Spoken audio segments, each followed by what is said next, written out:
வணக்கம் நண்பர்களே, சேனல் அர்க்கம் சார்பாக ஆர்டிஎஸ்.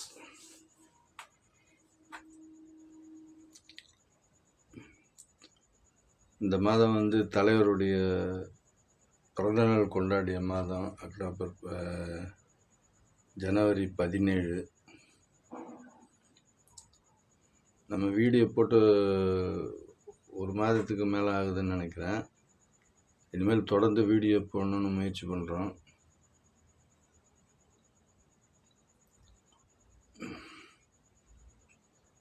எம்ஜிஆர் அவர்கள் தமிழ்நாட்டுக்கு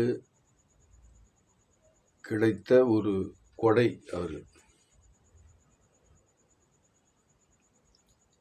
சின்ன வயசில் அவர் ரொம்ப சிரமப்பட்டு வளர்ந்து எத்தனையோ இடையூறுகளை எல்லாம் தாண்டி அவர் இந்த திரைத்துறையில் இருந்து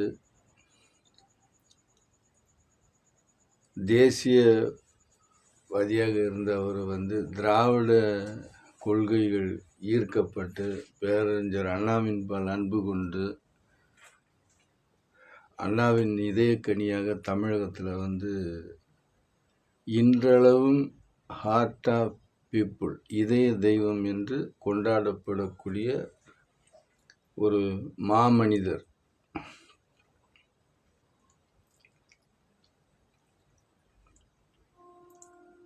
அவருடைய பிறந்த நாள். அவர் உருவாக்கிய இயக்கம் அனைத்திந்திய அதிமுக. அதிமுகவினுடைய இன்றைய தலைமை மரியாதைக்குரிய எடப்பாடியார் அவர்கள். பார்த்தோம் நம்ம பல இதில் பார்த்தோம். ஒரு 175லேருந்து ஒரு 180 தொகுதி வரைக்கும் அவர் சுற்றுப்பயணம் போட்டார். அலைகடலென திரண்ட மக்களை பார்த்தோம் நம்ம. இதில் அங்கங்கே இருக்கக்கூடிய கட்சிக்காரர்கள் கூட்டு வர கூட்டமும் உண்டு. ஆனால் அதை தாண்டி அவருடைய எதிர்பார்ப்பையும் மீறி அங்கே மக்கள் குழுமி இருந்தது அவரை பெரிய உற்சாகத்தில் கொண்டு வந்தது. நாம் ஏற்கனவே சொன்னோம். அடுத்து ஆட்சி மாற்றம் நான் இப்போ ஒரு 6-8 மாதங்களுக்கு முன்னாடி இப்போ போகும்போது அவர் சுற்றுப்பயணத்தை தொடங்கும்போது அப்போவுமே சொன்னோம், அவருக்கான இது நமக்கு கதவுகள் திறந்திருக்கு. அதிமுகவினுடைய ஆட்சி அமைவது உறுதி அப்படின்றத நம்ம சொன்னோம். ஏன்னாக்கா நம்ம எந்த அடிப்படையில் சொல்கிறோன்னு கேட்டிங்கனாக்கா, நம்ம ஒரு இதுலேயும் அன்றாடம் நாம் எல்லா நிலைகளிலையும் நம்ம சந்திக்கிறோம்.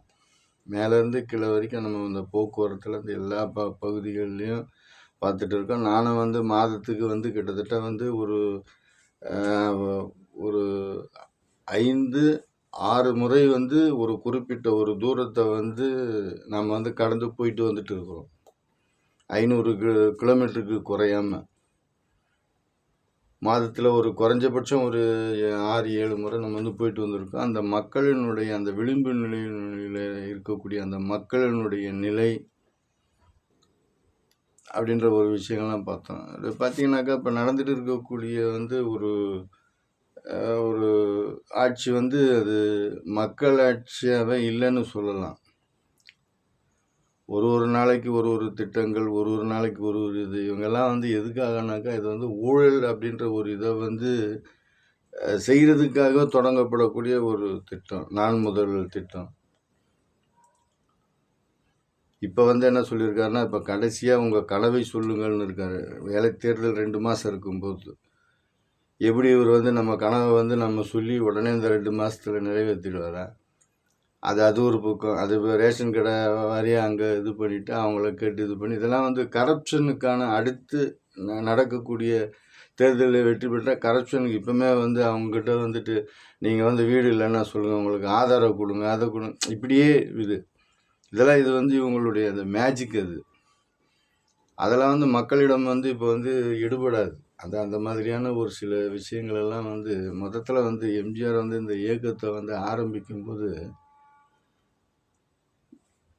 மக்களுக்கு நன்மை செய்யணுன்ற ஒரே நோக்கத்துக்காகவே ஊழல் இல்லாத ஒரு அரசு அமைக்கணும், மக்களுக்கு நன்மை கிடைக்கணுன்ற ஒரே காரணத்துக்காக உருவாக்கப்பட்ட இயக்கம் தான் அதிமுக.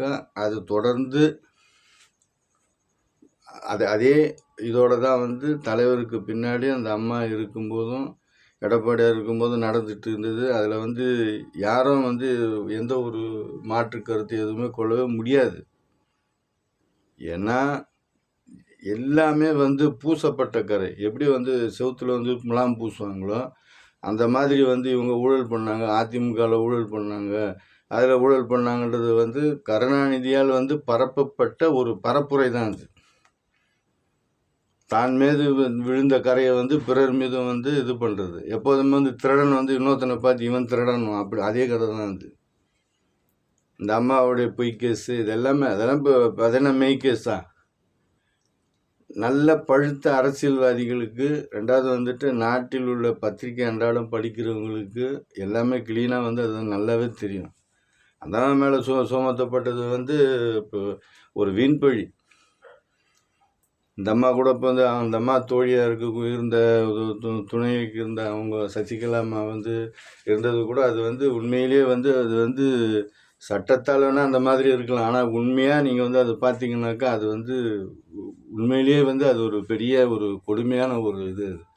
அப்படிப்பட்ட ஒரு இதை வந்து இந்த பரப்புரையை வந்து இந்த கருணாநிதியால் வந்து தூங்கப்பட்டது அதிமுகவின் மீது விழுந்த கரை. இப்போ அதை தாண்டி வந்துட்டு இப்போ வந்து இவர் வேற இப்போ பேச ஆரம்பிச்சிருக்காரு. ஏன்னா இது அதிமுக வந்து ஊழல் கட்சி அப்படின்னு சொல்லிட்டு அதுக்கெல்லாம் நம்ம வந்து பதில் சொல்லிட்டு இருக்க வேண்டிய அவசியம் இல்லை. ஒரு சில நேரங்களெல்லாம் வந்து ஒரு சில பெயர்களை வந்து நாம் வந்து தவிர்க்கிறதே வந்து நல்லதாக நாம் வந்து நினைக்கிறோம். ஏன்னு கேட்டிங்கனாக்கா தலைவர் இருந்த காலத்திலே வந்து திடீர்னு ஒரு ஈசல் மாதிரி எவனா ஒருத்தர் வருவான். அப்போ அந்த நேரத்தில் டி ராஜேந்தர் வந்திருந்தார். எம்ஜிஆரை எதிர்த்து இது பண்ணிட்டு பேசிட்டு கொண்டுட்டு இருந்தார். அப்போவுமே வந்து பொதுக்கூட்டங்களில் வந்து ஒரு பொதுக்கூட்டம் சென்னையில் வந்து மந்தவெளியில் வந்து ராபர்சன்பேட்டை ராணி மையம் அந்த ஸ்கூல் வாசலில் ராபர்சன்பேட்டை அங்கே வந்து ஒரு பொதுக்கூட்டம். அப்போ வந்து தலைவர் வந்து அங்கே பேசுகிறாரு. அப்போ சொல்கிறாங்க டி ராஜேந்தரை பற்றி பேசுங்க. அவர் வந்து அதை தவிர்த்தார். அதை யார் என்ன வேணாலும் பேசிட்டு போட்டோம், நம்மளுடைய பாதையில் வந்து நாம் வந்து சரியாக இருப்போம் அப்படின்னு சொல்லிட்டு அந்த மாதிரி வந்துட்டு ஒருத்தர் அவர் வந்து ஏதாவது பேசுகிறாரு, யாரையும் எழுதி கொடுத்து பேசுகிறாரு. அவர் தன்னைத்தானே வந்து தலைவர்னு அறிவிச்சுக்கிட்டாரு, தன்னைத்தானே முதலமைச்சர் வேட்பாளர்னு தன்னைத்தானே அறிவிச்சிட்டு இருக்காரு. இது வந்து மக்கள் எடுக்கக்கூடிய முடிவு. அடுத்து வர தேர்தலில் வந்து அது என்னன்றது தெரிய வரும். அதனால் வந்துட்டு இன்றைய சூழலில் வந்து நாம் வந்து நாம் வந்து நம்மளுடைய இதை வந்து நாம் வந்து நேர்கோட்டில் செல்வோம். அதை தான் நம்மளுடைய கொள்கையை நாம் வந்து எடுத்துகிட்டு இருக்கிறோம். ரெண்டாவது நம்ம அந்த இதில் வந்து பேசுகிறது எல்லாமே பத்திரிகையில் வரக்கூடிய செய்திகள் இதெல்லாம் வச்சு இந்த அடிப்படையில் தான் பேசியிருக்கிறோம். இப்போ கூட பாருங்கள், சமீபத்தில் எம்ஜிஆர் பிறந்த நாள் அன்னைக்கு இவர் விஸ்வநாதன் வந்து சொல்லியிருக்காரு பாருங்கள், தேர்ந்தெடுக்கப்பட்ட உறுப்பினர் தங்களை தேர்ந்தெடுத்த மக்களின் நம்பிக்கையை இழக்கும்போது அல்லது கடமைகளிலிருந்தோ பொறுப்புகளிலிருந்தோ விலகும்போது அவர்களை திரும்ப அழைக்கும் உரிமை மக்களுக்கு அளிக்கப்படும். Recall, right to recall. MGR வந்து அதை சொல்லியிருக்காரு. இவன் வந்து ஒரு சட்டமன்ற உறுப்பினர், நம்ம சொல்கிறோம் இவன் நல்லவன், நம்ம நிறுத்துகிறோம். இவன் சரியில்லைனாக்கா மக்கள் வந்து இவன் வேணாம் வேற ஒருத்தருவன்னு தேர்தல் நடத்தி உடனே அறிவிக்கணுன்றாரு. ஒரு தலைவனுடைய ஒரு கொள்கையில் வந்து ஒன்று. அப்போ தான் பாருங்கள், அதே மாதிரி அவர் சொல்கிறாரு, விஸ்வநாதன் சொல்கிறாரு, ஆந்திரத்தினுடைய முதலமைச்சராக இருக்கக்கூடிய என்டிஆரை ஒரு வாட்டி சந்திக்கும்போது எம்ஜிஆரையும் அவரையும் ஒப்பிட்டாங்களாம் ஒரு செய்தியாளர். அப்போ வந்து சொல்கிறாராம் என்டிஆர், நீங்கள் வந்து எம்ஜிஆர் அவர்களை வந்து என்னோட ஒப்பிடாதீங்க, அவர் வந்து கடவுள், நான் வந்து சாதாரண மனிதன் அப்படின்றாரு. ஏன்னா இந்த மாதிரி ஒரு மக்களுக்காக, மக்கள் பணியாற்றுறதுக்காக, மக்களுக்கு நன்மை செய்வதற்காக உருவாக்கப்பட்ட இயக்கம் தான் வந்து அனைத்து இந்திய அண்ணா திமுக.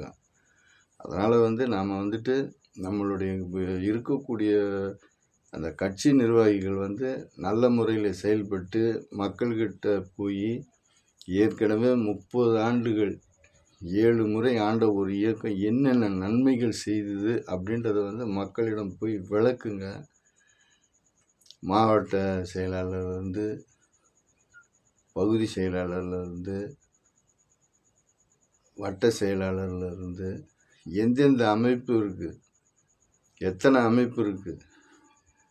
அதிமுகவுடைய கழகம், எம்ஜிஆர் இளைஞரணி என்ன செய்யுது, எம்ஜிஆர் மன்றம், அதுக்கப்புறம் இந்த அம்மா இப்போ கடைசியாக இருக்கும்போது இளம்பெண்கள் இந்த பாசறை, இதெல்லாம் வந்து நல்ல முறையில் வந்து செயல்பட்டு ஒற்றுமையோடு செயல்பட்டு எல்லா மக்களையும் ஊக்கப்படுத்தி நீங்களும் வந்து ஊக்கத்தோடு செயல்பட வேண்டுன்றது தான் என்ன மாதிரி ஒரு கடைநிலையில் இருக்கக்கூடிய ஒரு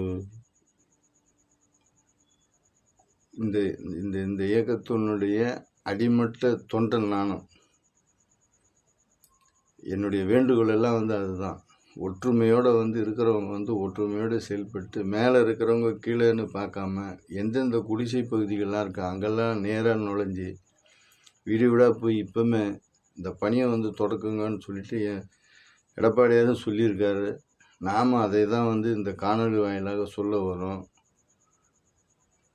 இனிமேல் அடுத்தடுத்து வந்து தொடர்ந்து வீடியோ போடுவோம். இது வந்து இடையில வந்து ஒரு மாதமாக வந்து வீடியோ போடலை. நிறைய செய்திகள் இருக்குது, பத்திரிகைகளில் வந்து செய்திகள் நிறைய இருக்குது. அரசை பார்த்து நம்ம வந்து நிறைய கேள்விகள் இனிமேல் கேட்டுக்கிட்டே இருப்போம். அடுத்த காணொலியில் கண்டிப்பாக வந்து அடுத்தடுத்து தினசரி ஒரு காணொலியை வந்து போடுறதுக்கான முயற்சி பண்ணிகிட்டு இருப்போம். நன்றி. RTS.